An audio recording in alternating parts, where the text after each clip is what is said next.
কি অবস্থা সবাই কেমন আছেন? আশা করি ভালো আছেন। তো আজকে বাইরের তাপমাত্রা আপনাদের একটু দেখাই। রে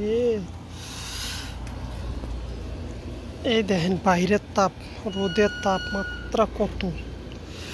এই রুম থেকে বাইরে হয় জানা ঠিক। এই যে এগুলো কাপড় নেড়ে দিছি, সার পোকার অত্যাচারে একটু ঘুম পারে শান্তি নেই। এদেরকে একটু সাইজ করার জন্য ভাতিজা করে এই রোদে দিছি, বলে একটু তোরা রোদে বিশ্রাম কর। সার পোকার অত্যাচারে একটুখানি ঘুম পারে শান্তি নেই। বিদেশ বাড়ি এসে থাকবো, এখানে এসে শান্তিতে ঘুম আসবেন সেই চিন্তা নেই। এই যে সার পোকাজি মামাজিরা চিপাই চাপাই ঢুকে মনে করে বিসিমিসি কামড়ায় শেষ করে লাই। আর এই যে দেখেন রোদের তাপ কতখানি, মাইনাস সবসময় এখানে 30-এর উপরে তাপমাত্রা থাকে, সব সময় 30-এর উপরে সব সময়। এগুলো অনেকক্ষণ হলে দিছি, এখনো নেই। তো আর একটু রোদের হিট পেলে সার পোকা মরে যাবে।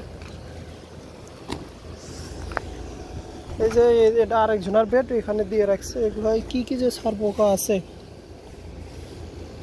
এগুলো তো সার পোকার অভাব থাকে না। তো এই যে এটা হলো আমাদের ভিলা, আর এখন প্রায় 2টা-2:30 বাজে। রোদের জন্য তাকান যাচ্ছে না, সূর্যের দিকে তাকালে তো একবার অবস্থা খারাপ।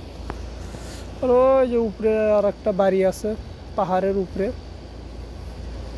আর এদিকে আছে হালকা পাতলা। এই যে এখানে একটা কারখানা আছিল, সেটা ভাঙিয়ে দিছে। সবাই যার যার রুমে, এখানে 40 থেকে 50টা রুম আছে। এক একটা রুমের লোকজন আছে হলো 20 থেকে অত না।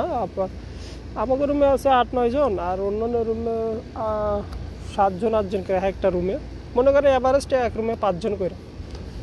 40টা রুমের লোকের অনেক আছে, সবাই যার যার রুমে। কেউ দুপুরের রোদের মধ্যে কেউ বাইরে বের হয় না। কী করবে বাইরে বের হয়ে কী লাভ? এই রোদের তাপে মনে করেন চাপড়া পুইটা কালো হয়ে যাবে। তো এই যে সার পোকা, এরা সাইজ হোক পরে এদেরকে তুলবো।